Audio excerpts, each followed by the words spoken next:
الحمد لله الحمد لله رب العالمين والصلاة والسلام على الأنبياء والمرسلين. أعوذ بالله من الشيطان الرجيم. بسم الله الرحمن الرحيم. رب اشرح لي صدري ويسر لي أمري واحلل عقدة من لساني يفقهوا قولي واجعل لي وزيرا من أهلي. محترم سامعین، السلام علیکم ورحمۃ اللہ وبرکاتہ. الحمدللہ، قرآن پاک کا مطالعہ ہمارا جاری ہے.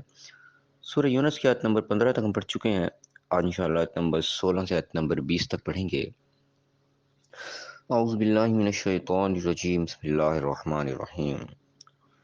قل لو شاء اللہ ما تلوتہ علیکم ولا ادراکم بہ. کہہ دیجئے، آپ ان سے فرما دیجئے کہ اگر اللہ چاہتا میں تو تم کو یہ پڑھ کے نہ سناتا، اور نہ ہی وہ تم کو اس کے بارے میں اطلاع دیتا، تم تک خبر پہنچتی ہی نہ. اسے پچھلی آیات میں ہم نے کل پڑھا کہ تذکرہ ہوا کہ جو کفار تھے، مشرکین تھے، وہ کہتے تھے کہ اس قرآن کو بدل دو یا کوئی اور لے کے آ جاؤ، یہ یعنی کہ یہ ہم سے برداشت نہیں ہوتا، ہمارے مرضی کے خلاف ہے، اس میں کوئی چینجنگ کر دو، تبدیل کر دو. تو اس کا جواب دلوایا گیا کہ میرے لیے تو یہ لائق ہی نہیں ہے، میں کیسے کر سکتا ہوں اس کو کہ اپنی مرضی سے اس کو بدل دوں. میں کو خود سے تھوڑی بیان کر رہا ہوں، میں تو وہ چیز صرف تباہ کر رہا ہوں، کی پیروی کر رہا ہوں جو میری طرف وہی کی جاتی ہے. یعنی میرا اپنا تو کوئی اختیار اس کے اندر ہے ہی نہیں، اور میں نے اس قسم کی کوئی گڑبڑ کی، کوئی نافرمانی کی، تو مجھے خود بڑے دن کے عذاب کا خوف ہے اس چیز میں کہ میں خود نہ پکڑا جاؤں کہیں. تو یہ جواب دلوایا گیا. ان کے مشرکین کہتے تھے کہ اپنے پاس سے گھڑ لیتے ہیں، اپنے پاس سے بتا دیتے ہیں، وہ یقین نہیں کرتے تھے کہ یہ اللہ کی طرف سے پیغامات آ رہے ہیں. تو اس کا جواب دلوایا گیا ایک تو کہ میں اپنے پاس سے نہیں کرتا، جو میرے پاس وہی آتی ہے اسی کا میں اتباع کرتا ہوں.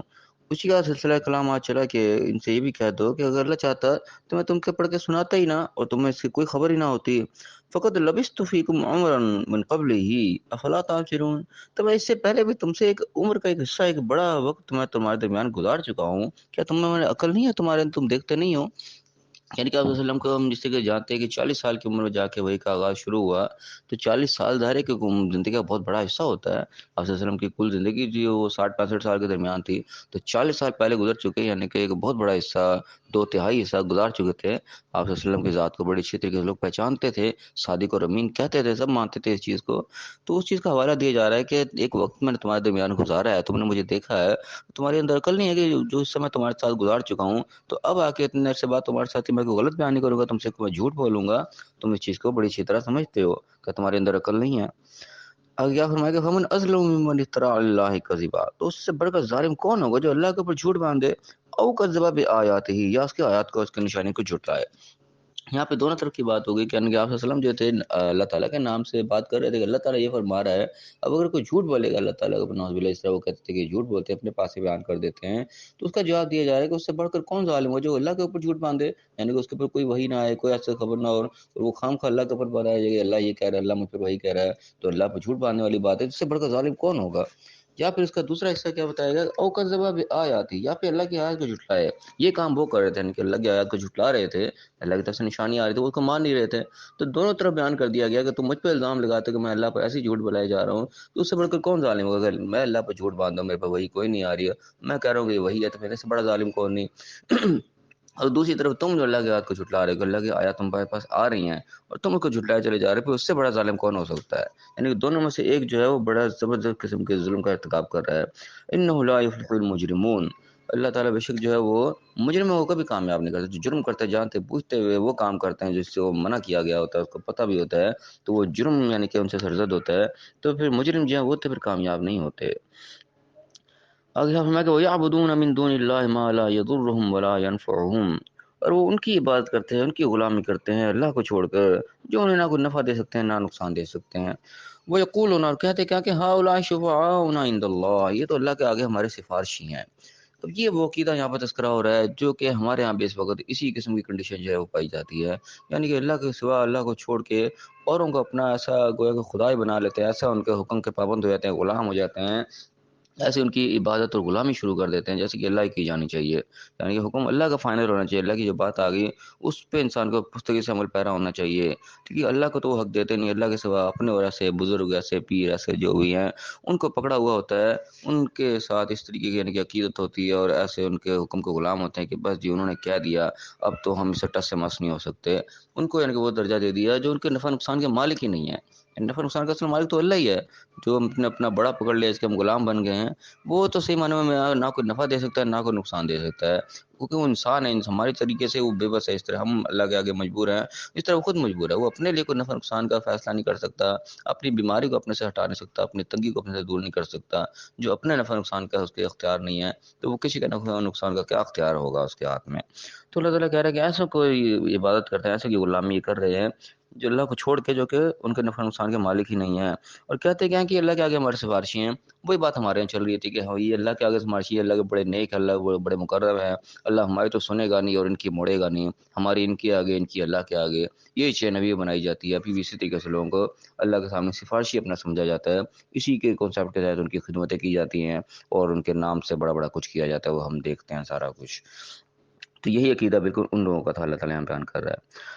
اللہ نے کیا جواب دیا اس کا؟ کل کہہ دو ان سے اتنبئون اللہ ما لم یعلم فی السماوات ولا فی الارض، کہ کیا تم اللہ کو اس چیز کی خبر دیتے ہو جس کو نہ کوئی آسمان میں جاتا ہے نہ زمین میں جاتا ہے جانتا ہے، یعنی کہ تم وہ بات کر رہے ہو جس کا زمین و آسمان میں کوئی وجود ہی نہیں ہے، کسی کی علم میں نہیں ہے بات کہ اللہ کے آگے اس طریقے سے کوئی اور سفارشی ہوگا کہ تم کہہ رہے ہو کہ بس ان کی حفاظت کر رہے ہیں تو یہ ہمارے ان کے آگے ہو جائے گی، ان کے آگے اللہ کے آگے ہو جائے گی۔ یہ بات کہاں سے تم نے بتا دی؟ یہ بات تو زمین و آسمان میں اس کی بات کا کوئی وجود ہی نہیں ہے، تم اللہ کو اس بات کی خبر دے رہے ہو۔ یعنی کہ اللہ نے کیا اس کا جواب دیا کہ ہمارے جو آج کل کے عقائد ہیں وہ بھی اسی سے ملتے جلتے ہیں کہ ہماری ان کے آگے ان کی اللہ کے آگے۔ تو اللہ نے جواب دیا کہ تم اللہ کو وہ بات بتا رہے ہو جو آسمان و زمین میں کوئی نہیں جانتا۔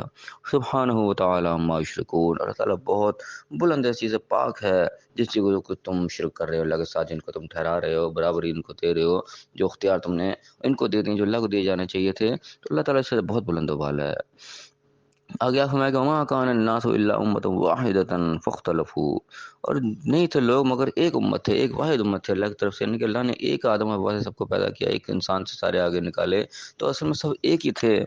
فاختلفوا، لیکن انہوں نے آپس میں اختلاف کیا، یعنی اللہ کے احکامات بھی جب بھی آئے پوری قوم کے لیے ایک ہی احکامات ہے، اللہ تعالیٰ نے الگ الگ نہیں کیٹیگری نہ دی۔ اللہ کے نبی پیغمبر جب آتے تھے پوری قوم کی طرف ایک ہی پیغام لے کے آتے تھے، اسی قوم کے کچھ لوگ یہ تو مان لیتے تھے، کچھ لوگ نہیں مانتے تھے، تو وہی بات ہوگی کہ پوری قوم اصل میں ایک ہی تھی لیکن انہوں نے اختلاف کیا۔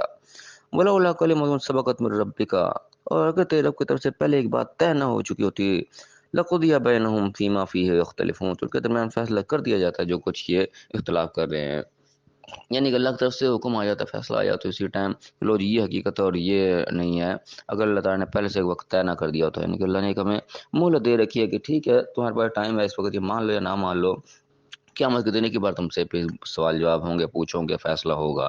یہ فیصلہ اللہ نے پہلے سے نہ کر دیا ہوتا تو یہ دنیا میں اللہ تعالیٰ فیصلہ کر دیتا۔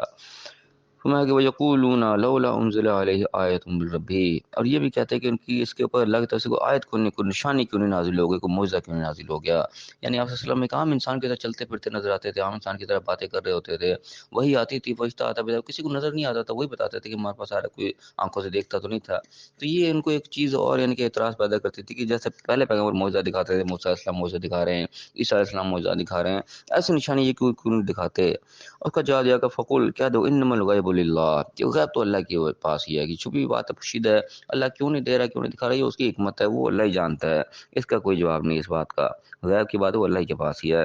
فانتظروا، پھر ٹھیک ہے انتظار کرو، تم نہیں مانتے نہ مانو، انی معکم من المنتظرین، میں بھی تمہارے ساتھ انتظار کر رہا ہوں، دیکھتا ہوں پھر کیا فیصلہ ہوتا ہے۔ اللہ نے ایک جو لمٹ رکھی ہوئی ہے وہ آخر پوری ہو جائے گی، پھر خود ہی حق واضح ہو جائے گا، باطل باطل ہو جائے گا، میں بھی انتظار کر رہا ہوں، تم بھی انتظار کرو۔ تو ان آیات کے اندر جو سمجھنے لائق بات ہے اس کے اوپر ہم ایک دفعہ پھر نگاہ ڈالیں، اس میں بات کیا ہوئی؟ پہلے سب سے پہلی بات یہ بتائی گئی کہ جو انہوں نے بات کی کہ قرآن کو بدل دو، وہ کہا گیا یہ تو میرے اختیار میں نہیں ہے، اور اللہ چاہتا تو یہ تمہیں سنایا نہ جاتا، یہ اللہ کے حکم سے تمہیں سنایا جا رہا ہے، اللہ تعالیٰ ہدایت تم تک پہنچا رہا ہے۔ اور فرمایا کہ پھر اس سے بڑھ کر ظالم کون جو اللہ پر جھوٹ باندھے، لیکن میں جو بات کہہ رہا ہوں یہ وہ سچ بات ہے، اگر میں اللہ پر جھوٹ باندھوں گا کہ میرے پہ وہی آ رہی ہے اور حالانکہ آ ہی نہ رہا ہو کچھ بھی، تو پھر یہ میرے سے بڑا ظالم کون نہیں۔ اور دوسری بات بتائی کہ جو اس کی آیات کو جھٹلائے اس سے بڑا ظالم کون ہے، یعنی کہ سب میں تو سچ بول رہا ہوں اور تم اس کی آیات کو جھٹلاؤ گے تو بظاہر تم سے بڑا ظالم پھر کوئی نہ ہوا، اللہ تعالیٰ پھر مجرموں کو فلاح کامیابی نہیں دیتا۔ اور دوسری بات جو اہم آئی جو ہماری زندگی سے خاص طور پر ریلیٹ کرتی ہے کہ اللہ کے سوا ایسوں کو عبادت کی جاتی ہے، ایسوں کی غلامی کی جاتی ہے جو کہ ہمارے نفع نقصان کے مالک ہی نہیں ہیں، اور کہا یہ جاتا ہے کہ اللہ کے آگے ہمارے سفارشی ہیں۔ اس کا جواب اللہ نے دیا کہ تم اللہ کو وہ بات بتا رہے ہو جو آسمان و زمین میں کوئی نہیں جانتا، یعنی ایسی کوئی بات نہیں ہے صرف ہماری خام خیالی ہے۔ اور اللہ نے بتایا کہ پوری قوم جو تھی، اصل میں لوگ جو تھے وہ امت واحد ہی تھے، اللہ کا حکم سب کے لیے ایک ہی آتا تھا، لیکن لوگوں نے اختلاف کیا۔ اور اللہ نے پہلے سے وقت طے نہ کیا ہوتا تو یہیں پہ فیصلہ ہو جاتا۔ یہاں بھی ہمارے اسی طریقے سے یہ ہے، پیغام ایک ہی ہے، قرآن ایک ہی ہے، اللہ کے نبی کے پیغام بھی ایک ہی ہے، لیکن دیکھ لیں ہم آپس میں کتنے اختلافات ہیں ہمارے، کوئی کچھ کر رہا ہے تو کوئی کچھ کر رہا ہوتا ہے۔ تو اللہ نے بس مہلت دے رکھی ہے، اگر مہلت نہ دی ہوتی ہے تو یہیں پہ فیصلہ ہو جاتا۔ اصل فیصلہ اب قیامت کے دن ہی ہونا ہے۔ اور اللہ تعالیٰ کے بارے میں یہ نبی کے بارے میں یہ بھی اعتراض کرتے ہیں کہ نشانی کیوں نہیں آئی، وہ غیب کا معاملہ وہ اللہ کے ساتھ ہی ہے، وہ اللہ تعالیٰ ہی جو ہے اس کا اصل میں جاننے والا ہے کہ وہ کیوں نہیں اللہ نے نازل کیا، طریقہ کار یہ کیوں اپنایا، پہلے معجزات اس طریقے سے آتے تھے، اب اور طریقہ اپنا دیا، پہلے کتابیں محفوظ نہیں تھیں، اب اللہ نے کتاب محفوظ کر دی۔ یہ اللہ کی حکمت غیب کی بات ہے۔ تو ہمارے کرنے کا یہ کام ہے اصل میں کہ جو پیغام ہمیں ملا ہے اس کے اوپر ہم فوکس کریں، اختلافات سے بچیں، جب محکمات ہے اس پہ عمل کریں، جو اللہ نے تھوڑی سی مہلت دی ہوئی ہے اس مہلت سے ہم فائدہ اٹھائیں، اختلافات میں اس مہلت کو ہم ضائع نہ کر دیں، کیونکہ پھر جب قیامت کے دن فیصلہ ہوگا تو مہلت ختم ہو چکی ہوگی۔ اللہ تعالیٰ ہمیں اس مہلت سے فائدہ اٹھانے کی توفیق عطا فرمائے، جو کام اللہ نے دیا اس کو صحیح سمجھ کے صحیح عمل کرنے کی توفیق عطا فرمائے، اور دنیا اور آخرت دونوں جگہ کامیاب فرمائے، آمین۔ وآخر دعوانا ان الحمد للہ رب العالمین۔